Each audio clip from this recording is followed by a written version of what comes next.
Consultório CBN, com Henrique Bonaldi.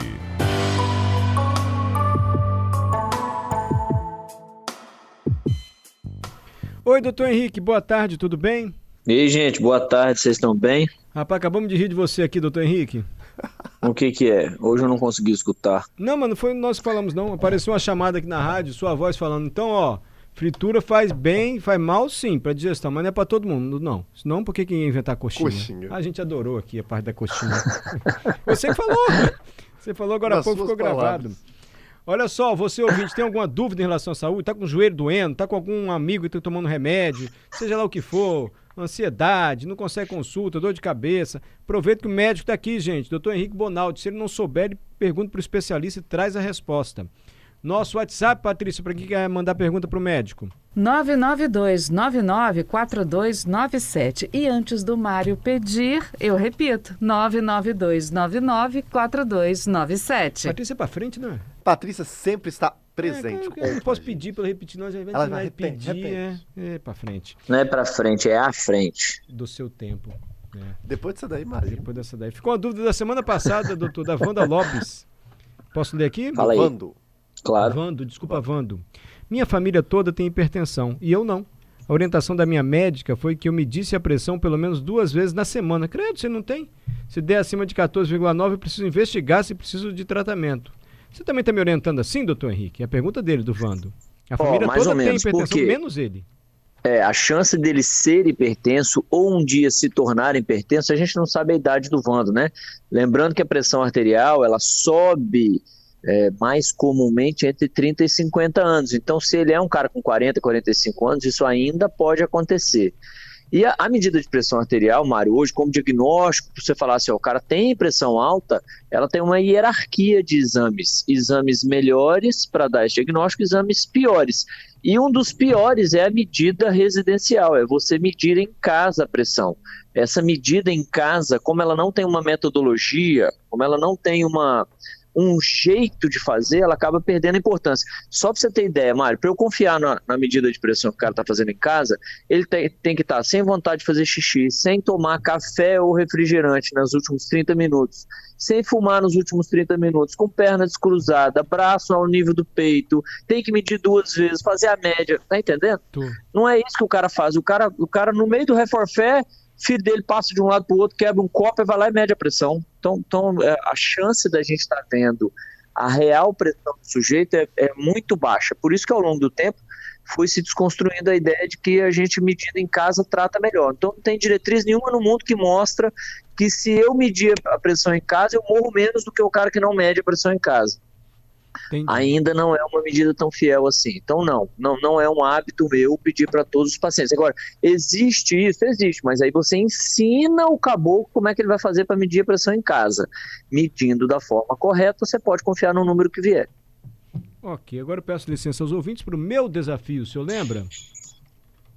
Eu lembro, mas deixa eu até... Vai, fala, desculpa. Só para quem não ouviu, ficar ciente, pode ser, doutor? Pode. Porque é um desafio meu, mas certamente se você não enjoa no mar, você conhece alguém que enjoa. Então pode ser útil para muita gente. Eu preciso fazer reportagem sobre o oceano.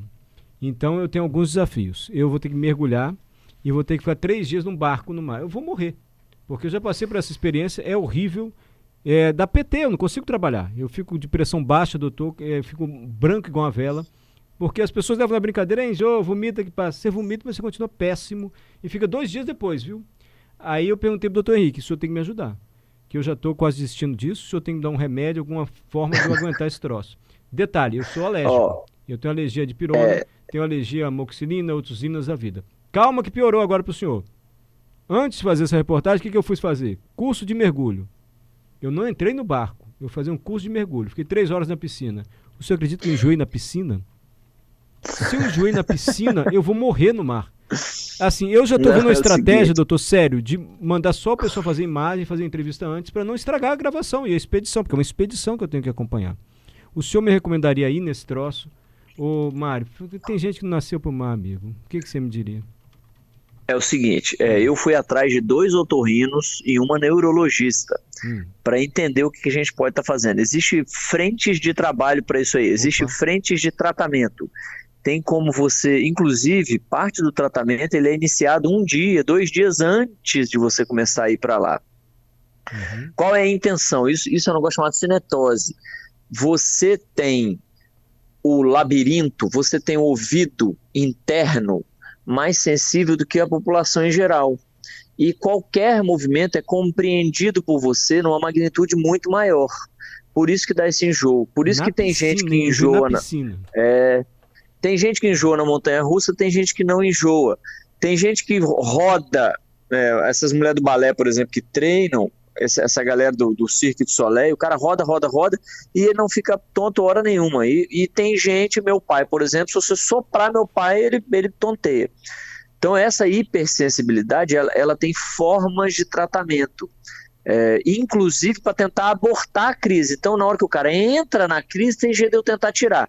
Mas é pior do que eu não deixar entrar na crise. Então, se eu for fazer um balaio de gato aqui com tudo que me falaram, a sacada nossa vai ser tentar fazer você ser medicado antes, para que você vá para lá com menos sensibilidade. Então, quem sofre por isso precisa estar muito perto de um otorrino, muito perto de um neurologista, para que o cara, toda vez que precisar, o cara ajudar. Porque tem gente, Mário, que toma um Vonalzinho e acabou. O cara não sente mais nada.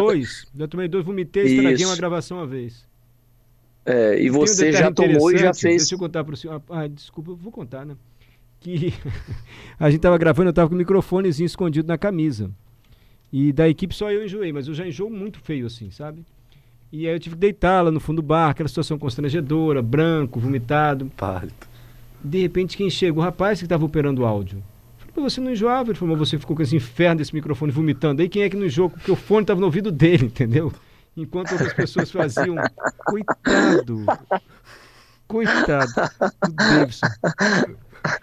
Temos 2 para tratar então, não é só você não. Mas depois eu te passo, porque inclui medicação e tudo mais, aí é muito ruim falar isso em rede, mas calma que tem uma estratégia, é como se fosse um antes e um durante. Mas você vai mandar para o médico? Você já tem o remédio que eu posso tomar? Como é não, que já tem tudo esquematizado já, depois eu te passo. Mas então, para quem tem isso e está nos escutando, saiba que o otorrino consegue te ajudar e muito, e não é só para abortar a crise, mas também para evitar que ela venha. Isso existe e é possível. Então eu vou te ligar essa semana ainda, tá? Que eu tenho que embarcar semana que vem. Aí você me diz. E eu vou te passar a lista de remédios que eu tenho alergia. Pra ver se não tem problema. Não bate, beleza. Eu vou fazer um teste. Eu vou primeiro num mergulho mais pertinho. Se eu enjoar no pertinho, eu já não vou no outro, não. Mesmo com esse teste do Dr. Henrique. Se eu aguentar bem, o que o senhor acha, doutor? Porque eu não sei se pode ser perigoso. Falando sério, eu falei que exagerando, eu vou morrer nesse barco. Mas eu não sei se é perigoso, porque a sensação que a gente tem é muito ruim, assim. Assim, existe uma entidade chamada vômito incoercível. O que é isso? É aquele vômito que não para. O vômito incoercível pode sim levar a alguns danos mais severos, pode levar a intercorrências mais severas, porque você está tirando no vômito, você está tirando muito ácido do corpo. O ácido clorídrico de dentro do estômago é um dos grandes responsáveis por manter o equilíbrio entre ácidos e bases dentro do organismo. Esse equilíbrio ácido básico ele é perdido quando eu começo a jogar ácido para fora. Então, não que seja algo completamente danoso, mas pode sim vir a intercorrer. Tanto é verdade que para quem tem vômito incoercível, você no hospital, na UTI, você começa a repor um monte de coisa para o sujeito. Você começa a dar a ele alguns íons, dar a ele algumas medicações para tentar fazer o cara não entrar nesse estado de maior risco de intercorrência. Mas no seu caso, eu acho que não é dessa monta também, não.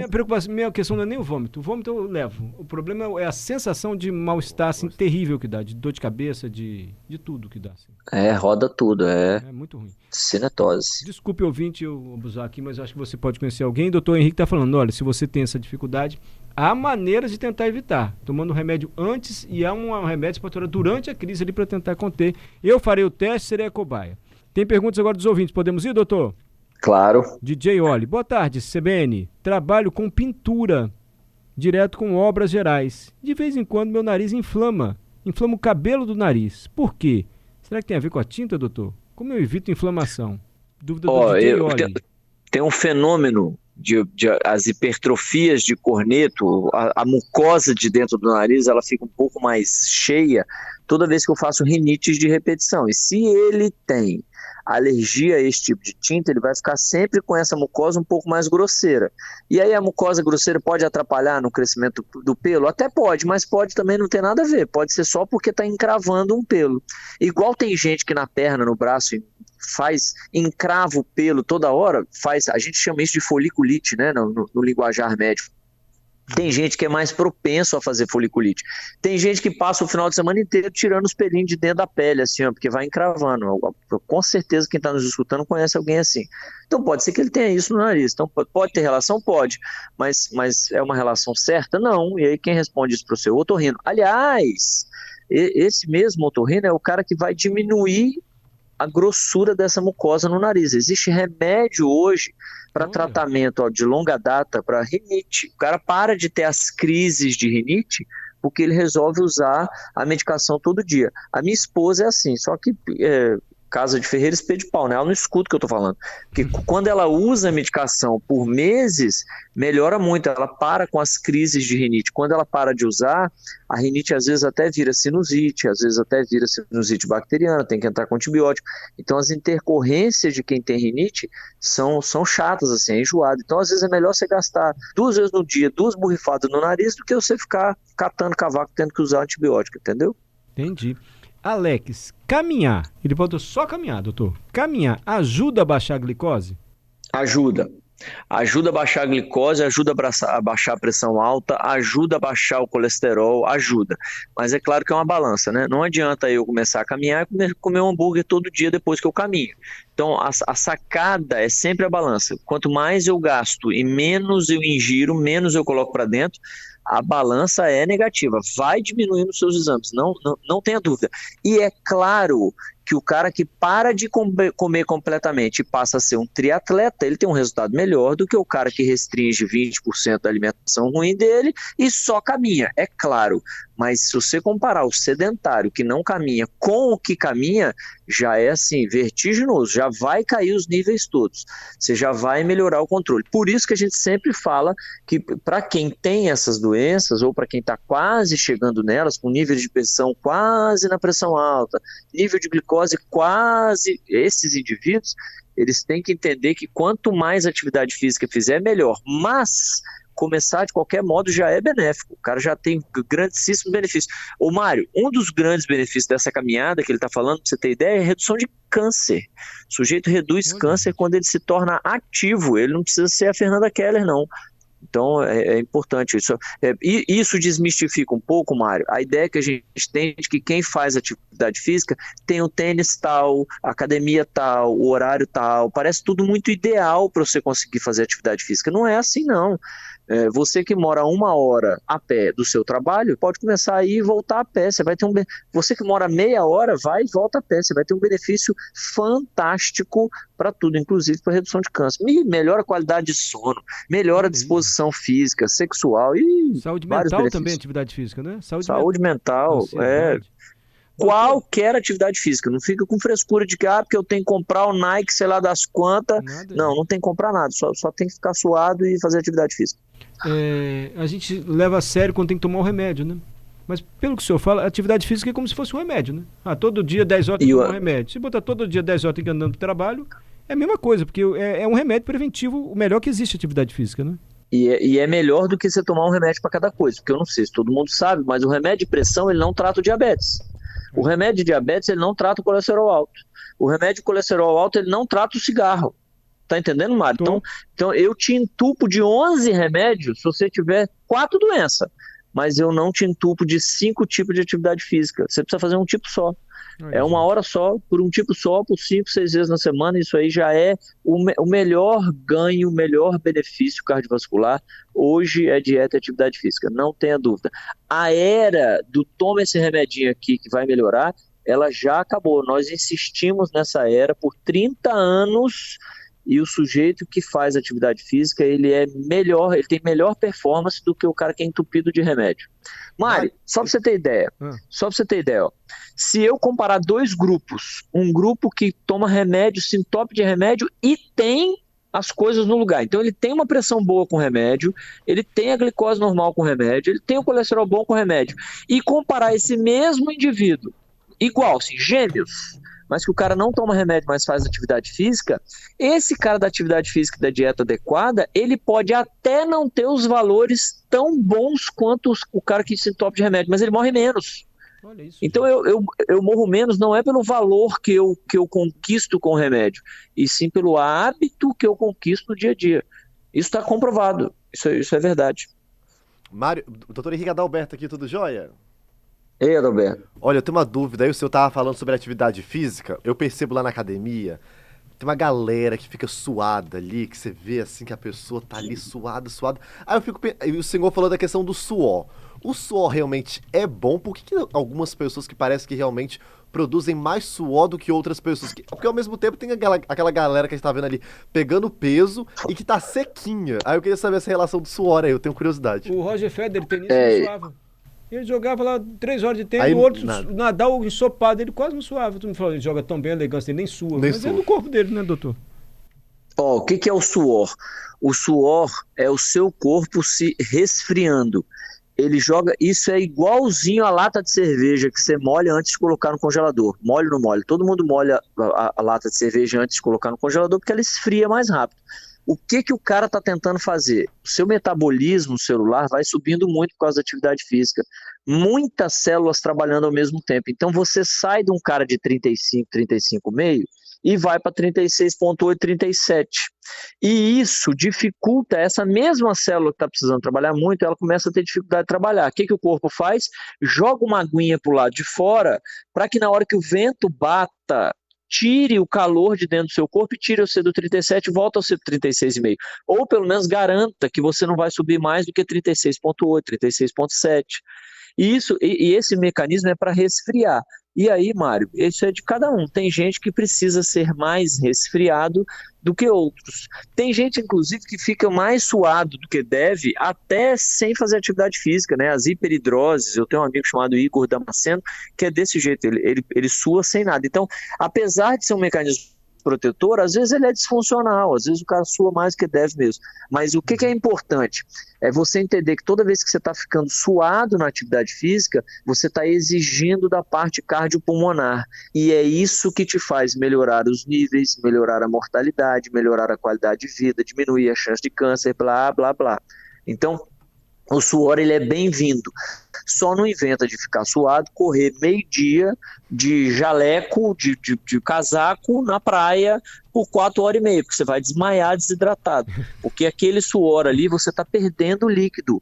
Aquilo é desidratação. Então, se você conseguir se manter hidratado enquanto está suado, fazer isso em condições ideais, acompanhado por um profissional, toda vez que escorrer uma gota de suor, saiba que é uma gramazinha de glicose que está indo embora.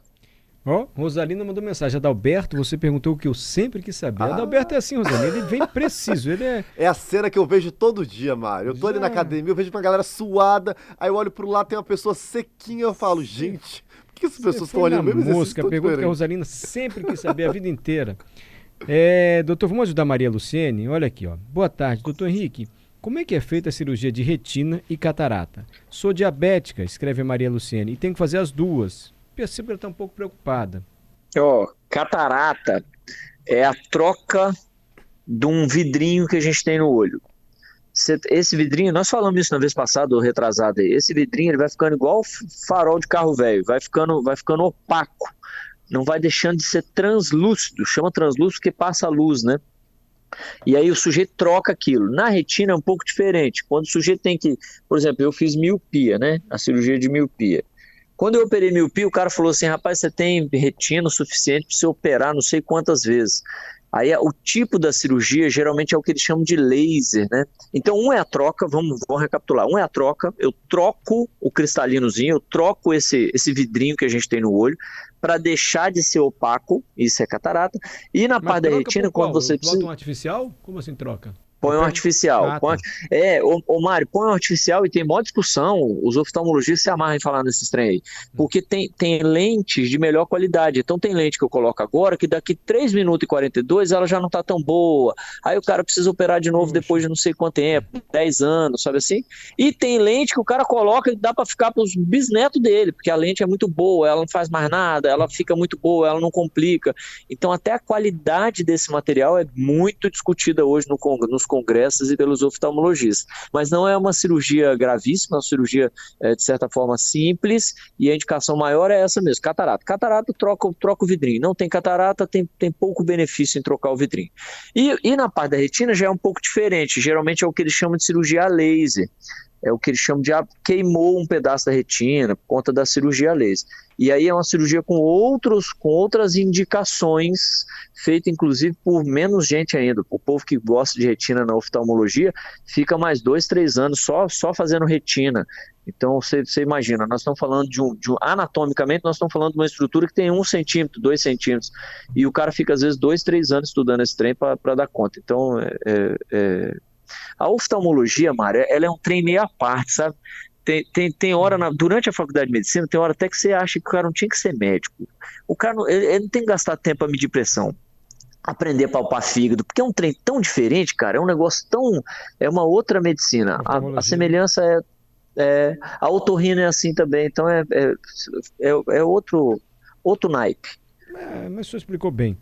Regiane, tenho 29 anos, 29, sou sedentária. Ao subir escada ou fazer caminhadas curtas, meu coração fica acelerado e ofegante. Eu já tenho que me preocupar? 29 anos, doutor.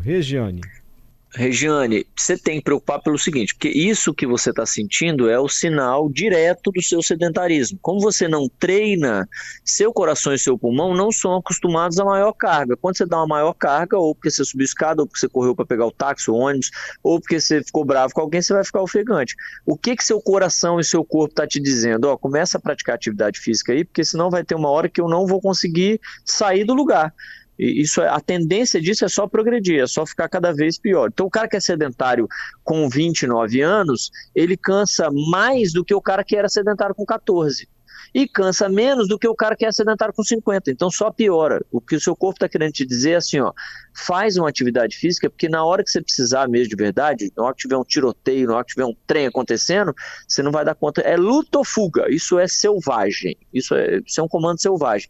Na hora que o bicho pega, você tem que ter performance de coração, de pulmão, de músculo para dar conta de se resolver. Quem não tem, fica para trás. Perfeito. Acho que é isso, doutor. Muito obrigado, viu? Tá na hora de acabar, não dá tempo mais de ler perguntas. Só os comentários do José Luiz sobre o meu drama aqui. Mário, meu filho, já dizia Martinho da Vila, quem é do mar não enjoa. Ele tá dizendo pra eu não ir nesse troço. Não vai. Não enjoa, a chuva é fininha. E Márcia, tão solidária comigo, boa tarde. Olha, Márcia, doutor. Mário, meu, você vai conseguir. Doutor Henrique vai te ajudar. Será, Márcia? Primeiro enjoado. Porque a sensação de uma ressaca mortal quando você está enjoado no mar. Parece que você está de ressaca, assim, terrível.